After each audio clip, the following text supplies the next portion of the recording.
Bagaimana membangun komunitas untuk digital produk yang Anda bikin? Nah, ini menjadi pertanyaan besar, terutama sekarang Anda mulai menyeriusi dunia ini menjadi sebuah industri yang Anda bangun, gitu ya. Kalau penasaran, tonton sampai selesai.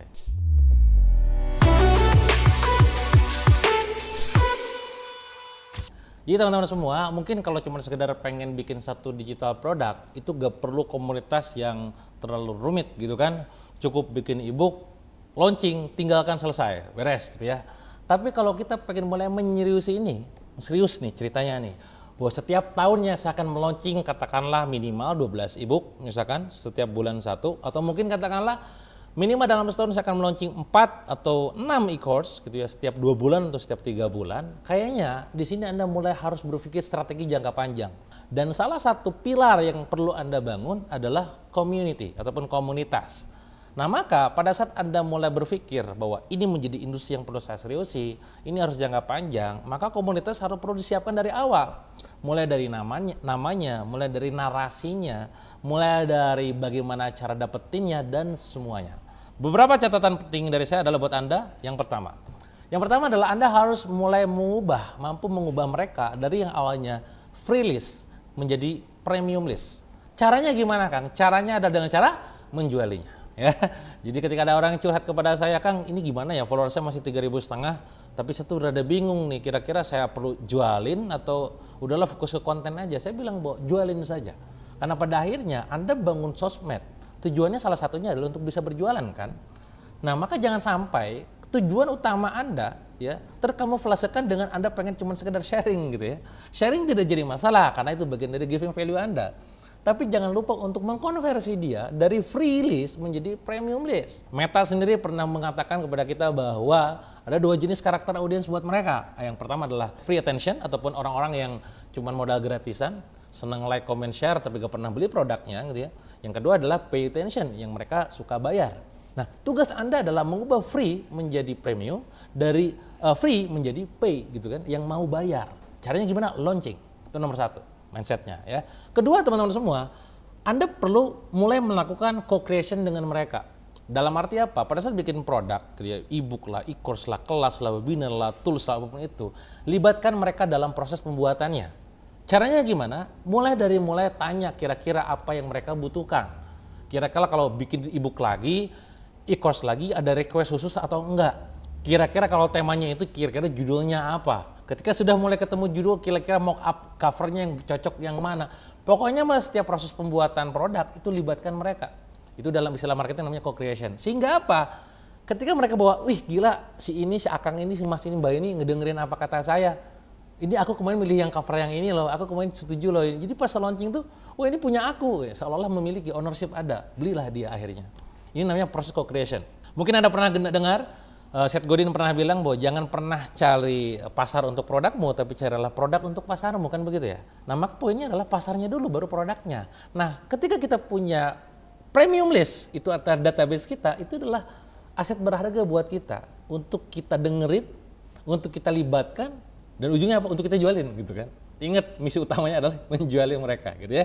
Jadi poinnya adalah, yuk kita libatkan mereka dalam setiap prosesnya, agar pada akhirnya bisa berpotensi laris manis. Ingat, produk yang gak berpotensi laris manis atau yang gak laku karena dibikinnya ngasal. Hanya atas dasar keinginan seorang product creator tanpa melibatkan audiens. Itu catatan yang kedua. Catatan yang ketiga yang perlu juga Anda perhatikan adalah tentang the power of intimacy-nya. Bagaimana kedekatan bonding Anda dengan mereka. Maka ada 2 prinsip yang selalu saya pegang teguh, gak cuma sekedar dalam dunia komunitas ataupun affiliate gitu ya, tapi dalam bina pasukan. By the way, saya pernah membina pasukan lebih dari 60.000 orang, pernah mengakuisisi lebih dari 60.000 orang pasukan, dan ini menjadi mindset penting dalam proses intimasi. Apa itu? Pertama adalah yang sederhana yang ngena. Saya ulangi, yang sederhana yang ngena. Coba Anda pikirkan, apa hal-hal sederhana yang bisa jadi ngena buat mereka? Sebatas katakanlah Anda video callan bareng sama dia, Anda mention namanya di grup, Anda sebut namanya pada saat bikin voice note gitu kan. Wah gitu kan, atau foto bareng pada saat offline event. Itu sederhana, tapi itu ngena buat mereka. Dan prinsip yang kedua adalah yang gak penting itu penting. Sekali lagi, yang gak penting itu penting. Coba Anda pikirkan hal-hal yang gak penting menurut Anda. Ketawa bareng, nonton bioskop bareng, mie ayam bareng gitu kan. rasa-rasanya itu gak penting, tapi itu penting buat mereka. Jadi sekali lagi, dalam proses pembinaan pasukan, community building gitu kan, kita nggak mikirin cuman sekedar finance doang. Kita nggak cuman mikirin namanya kebutuhan finansial ya, kita nyari yang namanya diskon, komisi, fee, nggak cuman itu, cashback dan lain-lain. Ada kebutuhan lain yang perlu dipenuhi di dalam proses intimacy bondingnya. Apa itu? Satu, kebutuhan intelektual. Maka pada saat ketemu dengan affiliate, pada saat ketemu dengan member kita di komunitas kita, apa ilmu baru yang ingin dibagikan kepada mereka? Apa insight-insight baru yang ingin di-sharekan sama mereka? Apa pengalaman baru yang kamu baru saja dapatkan yang pengen dibagi ke mereka? Nah, itu intelektual. Wah, gue dapat ilmu baru nih, ketemu si Mas ini, ketemu si Akang ini. Satu. Kedua, kebutuhan emosional.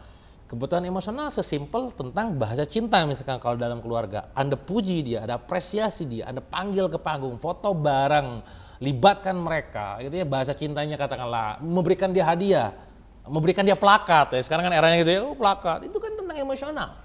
Not about intelektual, tidak tentang finance, tapi tentang emosional, kebanggaan. YouTube nih misalkan dapat silver button, gold gitu ya. Kan biasa aja sebenarnya, cuman karena emosionalnya tadi gengsinya kan. Sama juga dalam melibatkan community, bikin sesuatu. Dalam KBM, saya membuat sebuah plakat yang rada berbeda, ada bentuk diamondnya, itu harganya jutaan sekian. Tapi penulisnya itu pada, wah seneng banget ketika sudah tembus di angka 1 miliar pertamanya. Hal-hal kayak gitu harus dipikirin. Itu namanya the power of intimacy. Jadi pikirkan yang sederhana yang ngena, yang penting itu penting, mewakili tentang kebutuhan intelektual, emosional, dan yang ketiga adalah nih, yang lebih tinggi lagi nih, spiritual. Ya, walaupun mungkin komunitas kita berbagai multi agama, ada yang mungkin Islam, ada yang mungkin Kristen, Protestan, atau yang mungkin Hindu, Buddha gitu kan.